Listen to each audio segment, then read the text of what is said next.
Hey everyone, my name is Nathan Payne. Welcome back to another episode of Blu Ocean Crypto. So today I want to talk about alliance wars in Heroes of Mavia. I've had a couple people actually request this video because they wanted some more context about the opportunity with wars, with esports, with the big organizations that are already partnered with Mavia. Because a lot of people in the Web3 space that maybe don't have the context of the Web2 side when it comes to base building games or Clash of Clans, I think this is something that a lot of people might be missing. So I just wanted to spend a little bit of time kind of going through the opportunity, why these big organizations and guilds are essentially waiting, and what that really means for all of us in the Mavia community. Okay, so without further ado, let's jump right in. I want to play.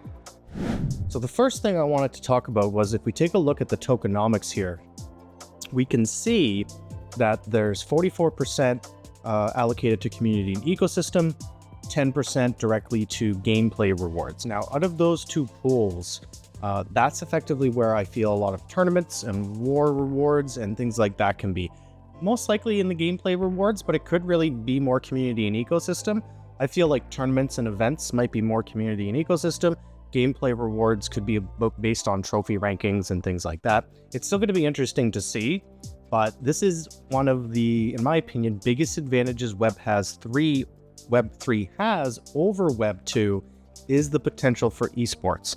Now, it's a very difficult narrative to properly tackle in this space. We've actually seen a lot of other games kind of try to do that, and it's just not that easy. But let's take a look over on the Mavia website because I want to show you guys some of these partners and just go into a little bit more detail on them so you really understand what we're looking at here. So most of these organizations and guilds, they're really waiting for a couple key things. One, there needs to be wallet delegation so that there's no risk of assets for their players to deploy. You know, I'm sure a lot of the big guilds here, like we see, that's the situation they're in. You know, it doesn't make sense to deploy scholars when the assets can't be delegated. But on top of that, especially the Web2 players or Web2 organizations, especially these three down here, Tribe, Team Queso, Mavia Champs, we also know Strat, they want wars because that's essentially when the game kicks in. And in my opinion, we need the partnering and renting, we need the wallet delegation, and we need wars. Then in my opinion, the game is done. I mean, yes, they can keep developing new features. There's going to be new HQs, all that stuff. But once we have partnering and renting, wallet delegation, and wars, I mean, it's game on, at least in my opinion. Now, if we just come over here and take a look at Tribe, for a lot of you who aren't familiar with Tribe, they actually got second place last year in Clash Worlds. They were the runner-up. Actually watched that match. It was pretty intense. They're also really well involved in a lot of other top games. This is a big organization, right? They're a top Web2 esports org. Now, kind of just jumping back over here, Team Queso, similar thing. Actually, they've been in Clash of Clans and then they've taken some time off. They are in a lot of other games as well. So we can just kind of scroll down here. And you can kind of see they're in a few too, like League of Legends, Valorant, Brawl Stars, PUBG Mobile, and Axie Infinity. I don't actually see Clash of Clans featured here anymore. I think they did retire from that a couple years ago. I could be wrong. Don't quote me on it. You know, but these are big organizations. And then we've also got Mavia Champs, which is also known as Clash Champs. And they actually won Worlds, not the one that just passed, but the year before. So that's essentially where Mavia Champs comes from, is because they were called Clash Champs.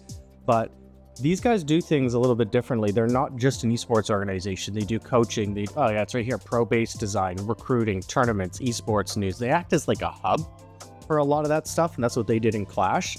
Kind of built this business model around the ecosystem within the game. So I can expect the same thing to happen here with Mavia. So we know there's a lot of these big guilds on the Web3 side are really waiting for wallet delegation. And then we know on the Web2 side, all these esports organizations are waiting for wars. So that's why I say that those are the key components that need to be put in place for the game to be ready, to be complete. You know, so all the groundwork has already been laid. Mavia's done a great job forming partnerships with some of these groups and organizations and guilds. And I think it's easy maybe to get caught up in the noise sometime and kind of we're always impatient for the next update. Mavia's been doing a lot lately. They've been delivering, a lot quicker actually than a lot of other Web3 projects. But I want you guys to understand that it hasn't even really started yet, right? We're still in the baby stages. They're still getting the marketplace and everything fully launched, all these different components, fixing things. They've got to fix things with Ruby battles. But once we have the land partnering and renting, the wallet delegation, and then I feel like those two we do know are coming on the horizon pretty quickly. We don't actually know when wars are going to be, but that's the next key milestone, is essentially get land partnering and renting out with wallet delegation. I would hope wallet delegation before partnering and renting. That just makes sense to me. Why would you do it the other way around? Maybe it's even combined. Maybe the whole partnering and renting aspect is where they're going to deploy the wallet delegation at the same time. That would kind of make sense from a development perspective, but I'm not sure.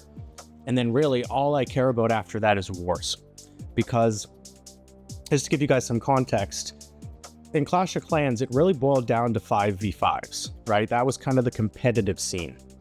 But in Mavia, where we're going to have like an alliance treasury where you can put Ruby in, there's going to be alliance wager matches between alliances. We can actually use the full 50 roster. And the most nostalgic time for me in Clash of Clans was when we had Town Hall 10, and you would do massive 50v50 wars, 2-day wars. You've got 24 hours for prep day to build your base, set your traps, coordinate with your team, fill your clan castles, and then you have 24 hours of war where everyone gets 2 attacks each. I'm really excited because I think Mavia has the potential to even make the 50v50s competitive instead of boiling it down only to 5v5s. I'm sure we're still going to see that format, the 5v5, on stage kind of competition style, but I still think there's a lot of potential in the 50v50s. So this is essentially big reason why I've been so dedicated since I found Mavia, why I grind my limits every day, why I stay on top of everything, because I know it hasn't even begun. That's really how I'm looking at it. I feel like they're just getting all the pieces in place so that we can get to this part where we've got these big Web3 guilds deployed with their players, and we've got the Web2 organizations, the esports teams also deployed, and then things get crazy. So I hope this gave you guys some insight. I'm constantly thinking about this, constantly excited about it. And I know there's a couple more key things, like I said, we got to get in place, and Mavia has to get in place before we get there.